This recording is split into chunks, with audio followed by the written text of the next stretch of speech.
रहीम अस्सलामुअलैकुम। सबसे पहले दुरूद पाक, अल्लाहुम्मा सल्ली अला मुहम्मदिन व अला आलि मुहम्मदिन व बारिक वसल्लिम। दुरूद पाक को अपने ऊपर लाजिम फर्ज कर लीजिए, क्योंकि दुरूद पाक पढ़ने की ऐसी ऐसी बरक़ात और आपको इनामात दुनिया में मिलते हैं जो आप सोच भी नहीं सकते। दुरूद पाक पढ़ने की रूटीन बना ले, इंशाअल्लाह ताला बरोज़े हशर सरकार सल्लल्लाहु अलैहि वसल्लम आपकी शफाअत जरूर फरमाएंगे और आपके सदके मेरी भी शफाअत फरमाएंगे। नबी पाक सल्लल्लाहु अलैहि वसल्लम पर दुरूद पाक पढ़ने के बेशुमार फजाइल हैं, जिनमें से एक ये है कि जो बंदा सिर्फ एक बार दुरूद पाक पढ़ता है, अल्लाह पाक उसके 10 गुनाह मुआफ फरमाता है, 10 नेकियां अता फरमाता है और 10 दराजात बुलंद फरमाता है। तो शौक से दुरूद पाक पढ़ा कीजिए। हमारी वीडियो भी आज दुरूद पाक के मौजू पर है, कोशिश कीजिएगा वीडियो को एंड तक जरूर देखिएगा।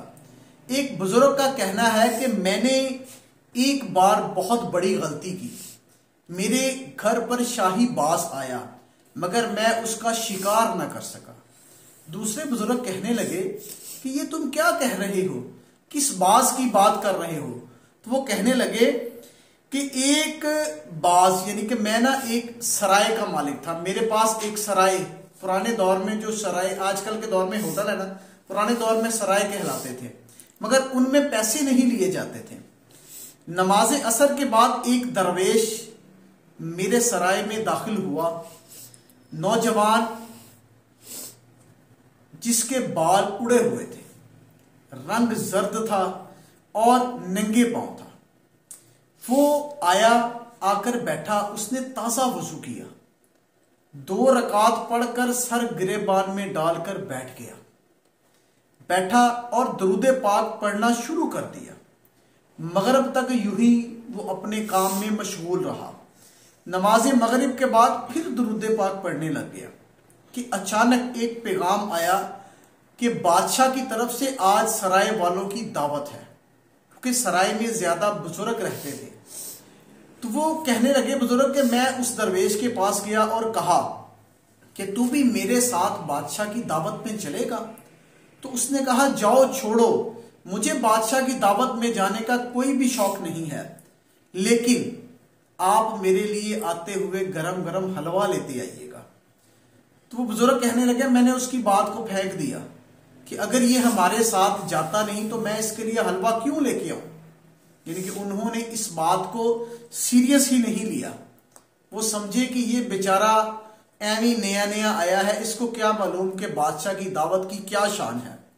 वो कहते हैं कि हम उसको छोड़कर शाही मेहमान खाने में चले गए, वहां हमने खाना खाया, नात खानी हुई। रात के आखिरी हिस्से में हम फारिग होकर वापस आए। जब सराय में दाखिल हुए तो हमने देखा वो शख्स दरूद पाक पढ़ने में मशगूल है। वो कहते हैं कि मैं भी मुसल्ला बिछाकर बैठ गया, तो लेकिन मुझे नींद ने दबा लिया, मुझे नींद आ गई। आंख लगी तो देखता हूं कि एक जगह बहुत बड़ा अजीमुशान इज्तिमा हो रहा है और कोई कह रहा है कि ये हबीब खुदा सल्लल्लाहु अलैहि वसल्लम की महफिल है और इर्द गिर्द तमाम अंबिया कराम और सुहाबा कराम बैठे हैं। वो कहता है कि मैं आगे बढ़ा और नबी पाक सल्लल्लाहु अलैहि वसल्लम की बारगाह में सलाम पेश किया, तो सरकार सल्लल्लाहु अलैहि वसल्लम ने अपना मुंह दूसरी जानिब फेर लिया। मैं इधर से आके सलाम पेश किया तो सरकार ने दूसरी जानिब फेर लिया। मैं बड़ा परेशान हुआ कि सरकार ने मेरी जानिब से मुंह क्यों फेर लिया, मुझसे कोई ऐसी गलती तो नहीं हुई जिसकी वजह से सरकार मुझसे नाराज है। मैंने अर्ज की कि या रसूलल्लाह सल्लल्लाहु अलैहि वसल्लम, आप मुझसे क्यों नाराज हैं?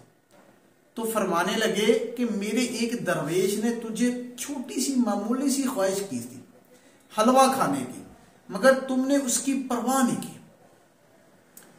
वो बुजुर्ग कहते हैं कि मैं यकदम घबराकर नींद से बेदार हो गया और मैं ये सोचने लगा कि जिस दरवेश को मैंने मामूली सा जानकर नजरअंदाज कर दिया है, हालांकि वो तो एक सच्चा मोती है। ये वो है कि जिस पर नबी पाक सल्लल्लाहु अलैहि वसल्लम की खास नजर इनायत है।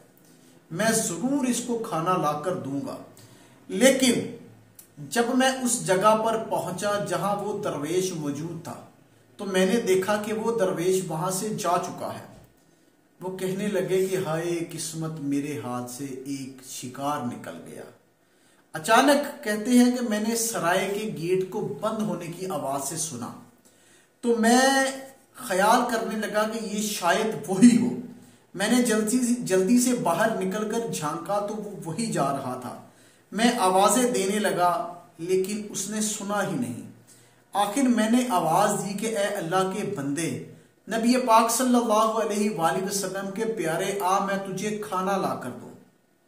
मैंने उसको कहा तो उसने कहा कि हाँ, मेरी एक रोटी के लिए 1,24,000 अंबिया कराम तुझसे सिफारिश करेंगे तो फिर तू मुझे रोटी ला कर देगा। मुझे तेरी रोटी की कोई भी जरूरत नहीं। वो मुझे इसी हैरानी की हालत में छोड़कर चला गया।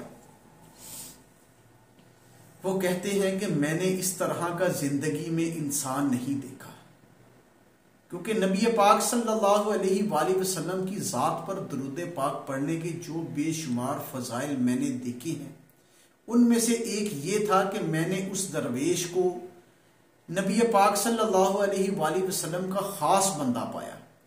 अल्लाह पाक ऐसे बंदों पर करोड़ों रहमतें नाजिल फरमाए जिनके दिलों में इश्क रसूल बसता है, जिन्होंने दुरूद पाक के जरिए नबियों के नबी सल्लल्लाहु अलैहि वसल्लम का कुर्ब हासिल किया और मैदान में बाजी जीत गए। बुजुर्ग कहते हैं कि मेरे एक दोस्त ने मुझे एक वाकया सुनाया कि पाक और भारत जंग में सियालकोट के महाज पर जब भारत ने शर्मन टैंकों, टैंक शिकन तोपों और बख्तरबंद गाड़ियों और खुदकार हमलों के साथ, खुदकार चीजों के साथ हमला कर दिया, तो S.A. जुबैरी का मुझे हुक्म मिला कि अल्लाह के सहारे दुश्मन पर हमला कर दो, अल्लाह ताला के सहारे दुश्मन पर हमला कर दो। चुनाचा मैं और मेरे सिर्फ 4 साथी, कहने लगे कि मैं और मेरे सिर्फ 4 साथी टैंकों के साथ दरूद पाक पढ़ते हुए दुश्मन पर चढ़ दौड़े। बस हमारे देखते ही देखते दुश्मन के शर्मन टैंक आग की लपेटों में आ चुके थे और जिस गरूर के साथ उसने दुश्मन ने हम पर हमला किया था वो उसी गरूर के साथ मट्टी में जा मिला। दरूद पाक पढ़ने की अपनी जिंदगी में रूटीन बना ले, क्योंकि दरूद पाक एक ऐसी चीज है जो कभी भी रायगा नहीं जाती। दरूद पाक पढ़ने वाला इंसान हर वक्त अपने आप में खुशहाल रहता है, मोहब्बत भरी जिंदगी गुजारता है, क्योंकि जो बंदा दरूद पाक रूटीन के साथ पढ़ता है ना, तो उसको जैसे दिली इत्मीनान नसीब होता है। क्योंकि दरूद पाक एक ऐसी इबादत है जो आप वजू और बेवजू हर हालत में कर सकते हैं। अगर आप दरूद पाक पढ़ने की रूटीन अपनी जिंदगी में बना लेंगे, यकीन करें वो मजा आना शुरू होगा कि आपको हर चीज दुनिया की हेच लगना शुरू हो जाएगी। तो कोशिश करते हैं कि हम और आप दरूद पाक की रूटीन बनाते हैं। तो चले एक बार बहुत मोहब्बत से दरूद पाक पढ़ लेते हैं। अल्लाहुम्मा सल्ली अला मुहम्मदिन व अला आलि मुहम्मदिन व बारिक व सल्लिम। जज़ाकल्लाह।